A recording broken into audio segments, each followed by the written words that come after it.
सफाई कर्मचारी ही वो लोग हैं जिनकी वजह से हम और आप साफ सड़कों पर चल पाते हैं। सफाई कर्मचारी ही वो लोग हैं जो हमारे घर से कूड़ा ले जाकर उसे उसके उचित स्थान तक पहुंचाते हैं। सफाई कर्मचारी ही वो लोग हैं जो कि दिन रात मेहनत करके साफ सफाई में लगे रहते हैं। आज धरातल पर हम इस चीज़ को देख सकते हैं। अगर सफाई कर्मचारियों के लिए ही सरकार के पास पैसा नहीं है तो कहीं ना कहीं टैक्स के रूप में और महंगाई के रूप में जो सरकार हमसे पैसा ले रही है, कहीं वो घोटाले के अंदर तो नहीं जा रही। नमस्कार, एटीएन न्यूज़ हर पल आपके साथ मैं सर राठौर आप सभी का स्वागत करता हूं। दर्शकों, पिछले 11 दिन से नगर पालिका के कर्मचारी हड़ताल पर थे और पूरे शहर की जो साफ सफाई की व्यवस्था है वो बिल्कुल चरमरा चुकी थी। दर्शकों, खुशी की खबर ये है कि ढेर सारी मांगों में से कुछ एक मांगें कर्मचारियों की मान ली गई हैं और अब वो हड़ताल खत्म हो चुकी है। दोबारा से सफाई कर्मचारी अपने काम पर लौटेंगे और फरीदाबाद को स्वच्छ बनाए रखने का काम निरंतर जारी रखेंगे। पर जो देखने वाली बात है वो ये कि आखिरकार ये लोग हड़ताल पर बैठे क्यों थे, हड़ताल पर बैठने के पीछे कितनी मांगें इनकी थी और उनमें से कितनी मांगों को माना गया। दर्शकों, एक सबसे महत्वपूर्ण उनकी जो मांग थी वो ये कि इन लोगों को कुशल रोजगार योजना से धीरे धीरे बाहर निकाला जाए और वरिष्ठता के आधार पर इन्हें नगर निगम में पक्की सरकारी नौकरी दी जाए। वहीं साथ ही साथ इन्होंने ये भी मांग रखी थी कि सीवरमैन जितने भी हैं फरीदाबाद में, पूरे हरियाणा में, जब वो कार्य करते हैं तो उनके पास सुरक्षा उपकरण नहीं होते।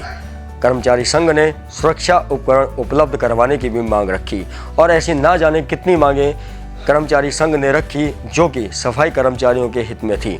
पर सरकार की मंशा यहाँ पर साफ नज़र नहीं आ रही। मांग थी छोटी सी कि 4 महीने से जो इन लोगों का वेतन रुका हुआ है उसे तत्काल प्रभाव से इन सभी लोगों को दिया जाए। सरकार ने इस बात पर हामी भी भरी और उनका 4 महीने का जो वेतन है वो बिना रुके उन लोगों को आने वाले समय में जल्दी ही दे दिया जाएगा। दर्शकों, एक बात और मैं आपको बताना चाहता हूं, वो वीडियो तो आपको याद होगा जब प्रधानमंत्री नरेंद्र मोदी जी ने कोरोना काल में सफाई कर्मचारियों को सफाई सैनिक की संज्ञा दी थी। कर्मचारियों के पैर भी उन्होंने धोए थे और उन्हें धन्यवाद भी किया था, साधुवाद भी किया था। पर आज नरेंद्र मोदी जी को मैं दोबारा से याद दिलवाना चाहता हूं कि ये सफाई कर्मचारी ही हैं जो कि हमारे देश के सौंदर्य बोध को बचाए हुए और बनाए हुए हैं। मैं सरकार से अपील करता हूं कि सफाई कर्मचारियों को आने वाले समय में अगर किसी भी प्रकार की कोई भी दिक्कत आती है कार्य करने में, चाहे तनख्वाह से लेकर चाहे सुरक्षा उपकरणों से लेकर, तो सरकार को सफाई कर्मचारियों की सुख और सुविधाओं के ऊपर विशेष तौर पर ध्यान देना चाहिए। सफाई कर्मचारी ही वो लोग हैं जिनकी वजह से हम और आप साफ सड़कों पर चल पाते हैं। सफाई कर्मचारी ही वो लोग हैं जो हमारे घर से कूड़ा ले जाकर उसे उसके उचित स्थान तक पहुंचाते हैं। सफाई कर्मचारी ही वो लोग हैं जो कि दिन रात मेहनत करके साफ सफाई में लगे रहते हैं।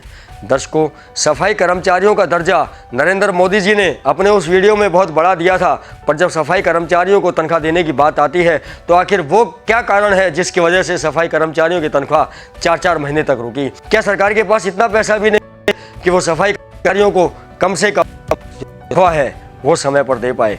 क्या सरकार सफाई कर्मचारियों की सुख सुविधाओं और सफाई कर्मचारियों को कोई दिक्कत ना हो इस और कोई विशेष ध्यान देगी? ये आने वाला समय बताएगा। हालांकि काफ़ी दर्शक सोच रहे होंगे कि इतने सारे सफाई कर्मचारी होने के बावजूद भी फरीदाबाद में जगह जगह कूड़े के ढेर लगे हुए हैं, फरीदाबाद में जगह जगह गंदगी फैली हुई है। दर्शकों, मैं आप सभी को बता देना चाहता हूं कि जो भी सफाई कर्मचारी हैं वो अपनी पूरी मेहनत और लगन से कार्य करने की कोशिश करते हैं, पर फरीदाबाद में जहां आज 100 कर्मचारियों की आवश्यकता है उदाहरण के तौर पर, तो आप मान के चलिए कि फरीदाबाद में मात्र 20 कर्मचारी ही काम कर रहे हैं। सरकार के पास अगर देश के सौंदर्य बोध को बचाने के लिए, सफाई कर्मचारियों को तनख्वाह देने के लिए पैसा नहीं है तो आखिरकार सरकार के द्वारा हमसे, यानी कि हम और आप सभी जनता से जो टैक्स के अंदर लगातार बढ़ोतरी हो रही है, जो पेट्रोल और डीजल और सीएनजी गैस के अंदर लगातार बढ़ोतरी हो रही है, आखिरकार वो पैसा जा कहाँ रहा है? आज धरातल पर हम इस चीज़ को देख सकते हैं। अगर सफाई कर्मचारियों के लिए ही सरकार के पास पैसा नहीं है तो कहीं ना कहीं टैक्स के रूप में और महंगाई के रूप में जो सरकार हमसे पैसा ले रही है, कहीं वो घोटाले के अंदर तो नहीं जा रही। एटीएन न्यूज़ से एसएस राठौर की खास रिपोर्ट।